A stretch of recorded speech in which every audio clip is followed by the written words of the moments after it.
Bismillah, alhamdulillah, wa salatu wassalam ala rasulillah. Assalamu alaikum wa rahmatullahi ta'ala wa barakatuh. This is Riad Ouarzazi. Welcome you to another episode of ROC Your Ramadan 2014, day 13.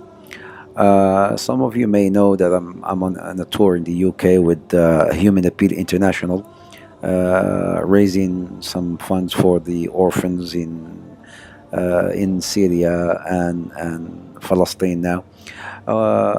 And also, just last night, you may have heard, that a few couple days that a lot of, subhanAllah, there's a lot of thing happening, especially in Palestine. The bombings and the killing of innocent people, especially kids. Kids under the rubble. So I want to take this opportunity really to talk about helping the needy, especially in this blessed month of Ramadan. When you see babies, under the rubble and killed, and kids, and aren't they our brothers? Aren't they our sisters? Hasn't Allah subhanahu wa ta'ala says in Surah Al-Hujurat, إِنَّمَا الْمُؤْمِنُونَ إِخْوَةٌ, the believers are brothers. And the Prophet, when he says in Sahih Muslim that al-mu'min lil-mu'min kal-bunyan yashuddu ba'duhu ba'da, the believers, they're like pillars. They help one another. They support one another. If it's like a body. If one organ feels pain, the entire body should feel that pain. So I don't understand how can some people subhanAllah, go to sleep happy, fun. Yes, you're entitled to that, alhamdulillah, but without having to think, or just have a concern. Or the least you could do is like make dua for these people out there in Syria and Palestine, and those who are going through this plight. And aren't they're our brothers, at least in humanity, akhi, if not in faith, in humanity. So I was looking, I just came through, subhanAllah, an abstract of, and I wanted to compare and contrast here, of what's happening, especially in Palestine. I came across an abstract of a letter that was written by Umar ibn Khattab, a letter written to Umar ibn Khattab when he at the day of the conquest of Al-Quds, of Palestine, and he wrote a letter to the people, to the Christians of Ilya. Ilya at the time, Bayt al-Maqdis was called Ilya. So when he came and they gave him the key to Bayt al-Maqdis, when Ubayd ibn Amr al-Jarrah came to Umar ibn Khattab and asked, and I told him, Ya Amir al-Mu'mineen, they will not hand the keys to Bayt al-Maqdis except to a man whom they have his description in their books. So came Umar ibn Khattab, in a very, subhanAllah, modest way, on his donkey, with his clothes being kind of like torn out, and when Ubaidah looked at him, he says, Ya Amir al-Mu'mineen, could you change, you're about to meet the elite of Ilya. And then Umar ibn Khattab, when he changed his clothes and he jumped into a different ride, like they gave him a horse or something, and then he felt something changing his heart, and he says, no, give me back my clothes, give me back my donkey, or my mule. He went onto his mule, subhanAllah, and then he went, and then when they saw him, they said, this is the man whose description we have in our books. He's the one who should get the keys to Bayt al-Maqdis. When they gave him the keys to the Quds, he wrote them a letter. And letter is a form of like some sort of giving them security, and the letter says, it says, هذا ما أعطاه عمر بن الخطاب أمير المؤمنين لأهل إيليا. And this is the ahd. This is the oath that Umar ibn Khattab has given to the people of Ilya, Bayt al-Maqdis, min al-aman, from secure, the aman means safety.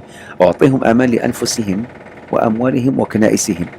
I'll give them, they're secure, their souls are secure, their wealth is secure, and also their kana'is, their places of worship, churches, are also secure.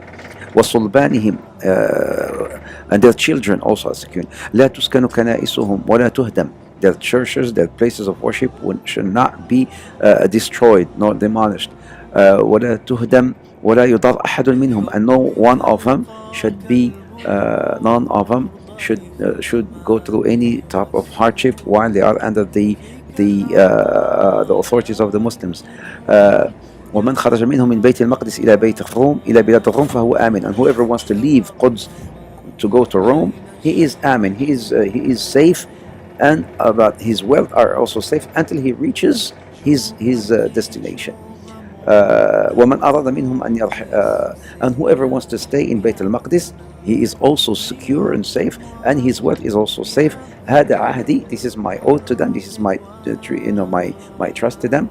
إن أعطوا الجزية كما أعطى الجزية أهل المداني, as long as they pay the jizya, the tax, as the others are paying it. يعني it's not only them who are paying the tax, أهل المدائن, the other countries, neighboring countries are also paying the taxes, and the Muslims are also paying their zakat. So it's not only these non-Muslims. شهد على الكتاب, and who witnessed this letter? Khalid ibn al-Walid, Amr ibn al-As, Abd al-Rahman ibn Auf, and Muawiyah.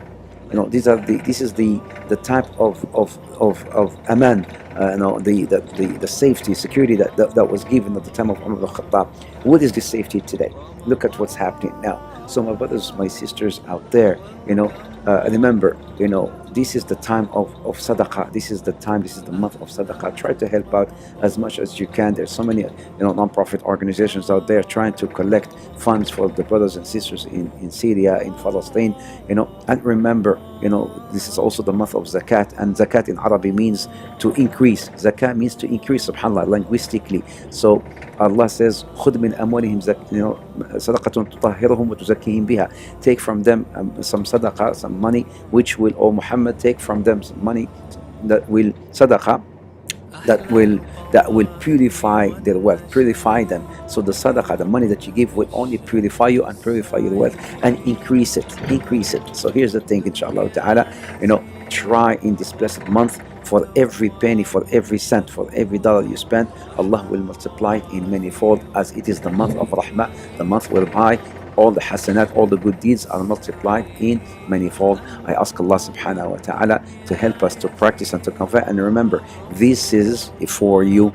When this money that you will spend is for your own self, as Allah says in Surah Al-Baqarah 273, وَمَا أَنفَقْتُم مِّن خَيْرٍ فَلِأَنفُسِكُمْ وَمَا أَنفَقْتُم مِّن خَيْرٍ يُوَفَّ إِلَيْكُمْ. Whatever from khair, from good you spend, فَلِأَنفُسِكُمْ, it's for your own good. And whatever you spend, Allah says, يُوَفَّ إِلَيْكُمْ, it shall be paid back to you in abundance. So inshallah ta'ala, be the first one to give, inshallah. Jazakum Allah khair. I ask Allah Azza wa Jal to help us to practice, to convey. Until another episode of ROC Your Ramadan 2014, I say Assalamu alaikum wa rahmatullahi ta'ala wa barakatuh.